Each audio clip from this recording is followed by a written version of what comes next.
عزیز بچوں، السلام علیکم۔ میں آپ کا پھر ایک بار اس آف لائن کلاس میں آپ کا خیر مقدم کرتا ہوں۔ یہ 10ویں جماعت کے لیے یہ میرا آج کا لیکچر ہے۔ تو کل ہم نے میر تقی میر صاحب کی یا غزل کے بارے میں پڑھا تھا، اور آج ہم میر تقی میر صاحب کی حالات زندگی کے بارے میں پڑھیں گے، اور پھر جو دو غزلیں میں نے کل پڑھی تھی ان کی تشریح کرنے کی بھی کوشش کریں گے۔ تو جہاں تک میر صاحب کا تعلق ہے، میر تقی میر ان کا نام تھا، تو نام میر محمد تقی تھا اصل میں، تو میر تخلص فرماتے تھے، اور 1722 میں آگرہ میں پیدا ہوئے۔ آپ کے پردادا حجاز سے دکن آئے تھے، وہاں سے آ کر احمد آباد گجرات میں قیام کیا۔ آخر اکبر آباد آگرہ میں مستقل سکونت گو روزن کنجائے، کسی جگہ مستقل طور پر رہنا، سکونت اختیار کی۔ آپ کے والد کا نام محمد علی تھا، جو علی متقی کے لقب سے مشہور تھے۔ آپ ایک صوفی بزرگ تھے۔ میر نے ابتدائی تعلیم اپنے والد اور سید امان اللہ سے حاصل کی، لیکن ابھی کم سن تھے، کم سن کو لکٹوئی، چھوٹی عمر والا، کہ والد کا انتقال ہو گیا، اور اسی کم عمری میں روزی کی فکر دامنگیر ہوئی، دامنگیر کو کہ پریشانی کا سن لاحق فکر پہ کچھ چیز، روزگار کی ان کو فکر پڑی۔ آگرہ سے دہلی چلے آئے اور کچھ عرصہ اپنے سوتیلے ماموں سراج الدین خان آرزو کے دامنی تربیت میں پرورش پہ، دامنی تربیت کو ان کی تربیت کے تحت، ان کی تربیت میں، ان کی سرپرستی میں۔ اگرچہ خان آرزو یہاں زیادہ دیر نہ ٹھہر سکے، لیکن دہلی کا قیام ان کی شاعری کی پختگی کو مطلب اصل کا ماہر کا اور عروج کا زمانہ، عروج کو ترقی کا زمانہ، غم روزگار اور غم عشق کے ناآسودہ جذبات نے ان کی شاعری کو خلوص و اثر کا پیکر اور عقل میں غزل کا تاجدار بن تو وہ چیزوں ست زمانہ کم زن یمن تجربات گئی، ام سۭتۍ گئی یہنز شاعری پختہ تہ دل مز روزت باقی چیز، تو اس طرح سے وہ ایک کامیاب شاعر بن گئے۔ یہ وہ زمانہ تھا جب سلطنت مغلیہ کا چراغ ٹمٹما رہا تھا، مطلب اس کا مطلب ہے کہ ان کی مغلیہ سلطنت زوال پذیر ہو رہی تھی، ان کے آخری دن چل رہے تھے۔ آئے دن کی خانہ جنگی اور طوائف الملوکی کی وجہ سے دہلی کے حالات ابتر ہو گئے، لوگ دہلی کو چھوڑ کر جا رہے تھے، خانہ جنگی ہو رہی تھی، ایک گروپ دوسرے گروپ سے لڑتا تھا، تو اس طرح سے دلی میں افراتفری کا عالم تھا۔ بہت سے شعراء اور اہل قلم دہلی چھوڑ کر لکھنؤ جا رہے تھے۔ چنانچہ میر بھی نواب آصف الدولہ کی دعوت پر 1782 میں لکھنؤ چلے آئے۔ اگرچہ دربار سے تعلق زیادہ عرصہ قائم نہ رہ سکا، پھر بھی یہاں میر کی باقی زندگی نسبتاً آرام سے مطلب باقی زندگی جو ان کی گزری تھی اس کے مقابلے میں ان کی زندگی یہاں پر پھر بھی آرام سے گزری، اور 1810 میں یہی انتقال کیا۔ میر کو اردو کا بہترین غزل گو تسلیم کیا جاتا ہے۔ میر کے بعد آنے والے ہر بڑے شاعر نے ان کی عظمت بڑھائی، ان کی بڑائی کا، ان کے اچھا شاعر ہونے کا، بہترین شاعر ہونے کا اعتراف کیا۔ اعتراف کو بالکل برملا طور کوئی چیز کہنا، کہ بالکل چون و چرا کے بغیر، شک کے بغیر کہنا۔ تو غالب جو کہ مشہور شاعر ہیں، اردو کے گزرے ہیں، بہت بڑے شاعر، تو انہوں نے اپنے کلام میں لکھا ہے ریختہ کہ تم ہی استاد نہیں ہو غالب، کہتے ہیں اگلے زمانے میں کوئی میر بھی تھا۔ یعنی وہ میر کو اپنے اوپر ترجیح دیتا ہے، میر کو اپنے سے بڑا سمجھتے ہیں۔ میر کا کلیات 6 دواوین پر مشتمل ہیں۔ غزلوں کے علاوہ کئی مثنویاں اور مرثیے بھی لکھے ہیں۔ اردو شعراء کا سب سے پہلا تذکرہ نکات الشعراء اور خود نوشت ذکر میر کی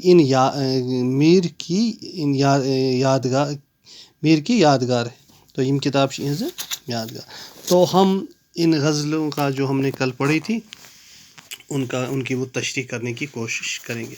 تو سب سے پہلے ہمارے آگے تیرا جب کسوں نے نام لیا، دل ستم زدہ کو ہم نے تھام شاعر کہتا ہے کہ اپنے محبوب سے مخاطب ہو کر کہتا ہے کہ جب آپ کا نام تیرا، جب کسی نے کسوں کا مطلب ہے کسی نے، تو جب میرے آگے کسی نے تمہارا نام لیا تو اس ستم زدہ دل کو، اس افسردہ دل کو، اس غمگین دل کو ہم نے بہت مشکل سے تھام لیا، کیونکہ ظاہر سی بات ہے کہ جب محبوب کی باتیں، معشوقہ کی باتیں عاشق کے سامنے کی جاتی ہیں تو اس کا دل دھڑکنے لگتا ہے، اس کو وہ یادیں، اس کی یادیں تازہ ہو جاتی ہیں۔ تو اس طرح سے میر بھی کہتے ہیں کہ ہمارے آگے تیرا جب کوئی ہمارے آگے تمہارا نام لے رہا تھا تو بڑی مشکل سے ہم اپنے دل کو تھام لیتے تھے، کیونکہ اہل عشق کے لیے محبوب کو بلانا ممکن نہیں۔ وہ کج روش نہ ملا راستی میں مجھ سے کبھی، نہ سیدھی طرح سے ان نے میرا سلام دیا۔ تو کیا فرماتے ہیں میر صاحب کہ میرا محبوب کبھی مجھے سیدھے راستے پر نہیں ملا، اچھی طرح سے مجھ سے نہیں ملا، یعنی وہ ایک طرح سے وہ بے وفا ہو گیا ہے۔ کبھی اگر اس کا سامنا ہوتا بھی ہے تو وہ میری سلام کا جواب بھی ٹھیک سے، میرا سلام بھی اچھی طرح سے نہیں لیتا ہے، یعنی وہ بہت ہو گیا ہے، وہ ستم مجھ پر ڈھا رہا ہے میرا محبوب۔ میرے سلیقے سے میری نبھی محبت میں، تمام عمر میں ناکامیوں سے کام لیا۔ میر صاحب فرماتے ہیں کہ میری تمام عمر میں نے صرف ناکامیاں دیکھی ہیں، لیکن محبت میں میری بڑے اچھی طرح سے گزری۔ وہ کس لیے، کس طرح سے، کیوں؟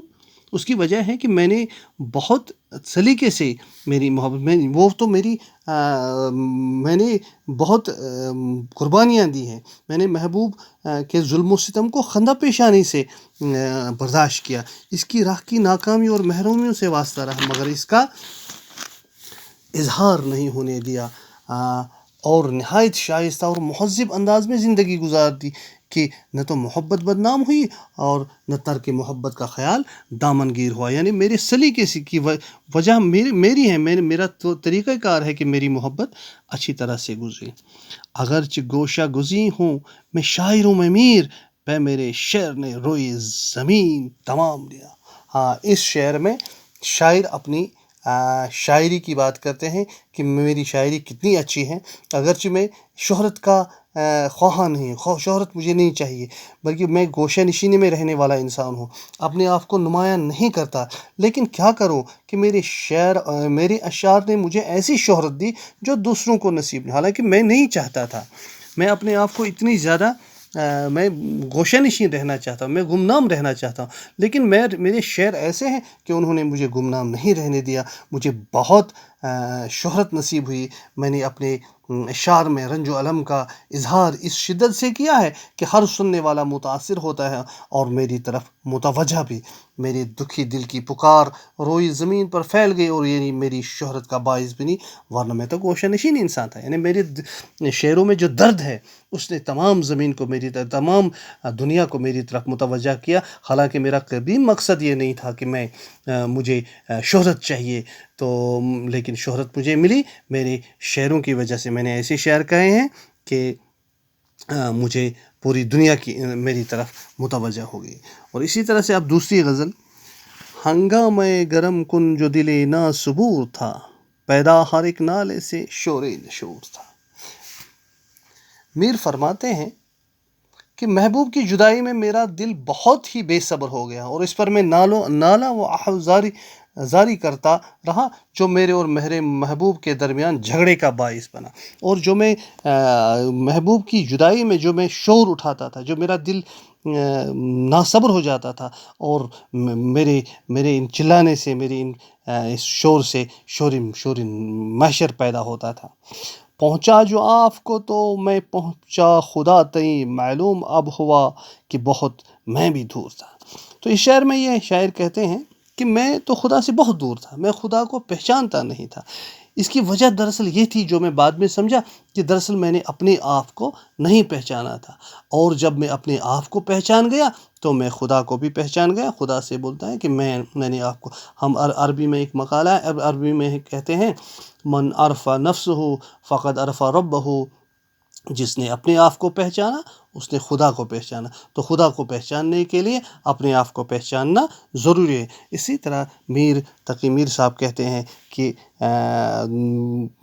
جب میں نے اپنے آپ کو جانا، تب میں نے آپ کو بھی پہچانا، تو جب میں نے اپنے آپ کو نہیں جانا تھا تو میں آپ سے بھی بہت دور تھا۔ آتش بلند دل کی نہ تھی ورنہ اے کلیم، یک شعلہ برق خرمنی صد کو ہی دور تھا۔ تو اس میں شاعر حضرت موسیٰ کلیم اللہ کی طرف متوجہ ہوتے ہیں اور کہتے ہیں کہ اے موسیٰ کلیم اللہ، میرے دل کی آگ بھی کچھ کم نہیں۔ کوہ طور پر جو کرن نمودار ہوئی تھی اس نے کوہ طور کو جلایا تھا، لیکن اس کو کوئی نقصان نہیں ہوا تھا، لیکن میرے دل کی آگ میں اتنی شدت ہے کہ اس کی ایک کرن 100 گنا کو کوہ طور کے ایک لمحے میں راکھ کے ڈھیر میں تبدیل کر سکتا ہے۔ آپ کو پتہ ہے کہ موسیٰ کلیم اللہ جب اللہ تعالیٰ سے باتیں کرنے کے لیے جاتے تھے تو وہ کوہ طور پر جاتے تھے، وہاں سے اللہ سے ہم کلام ہو جاتے تھے، اسی لیے ان کو اللہ کلیم اللہ کہتے ہیں جو اللہ سے کلام کرے۔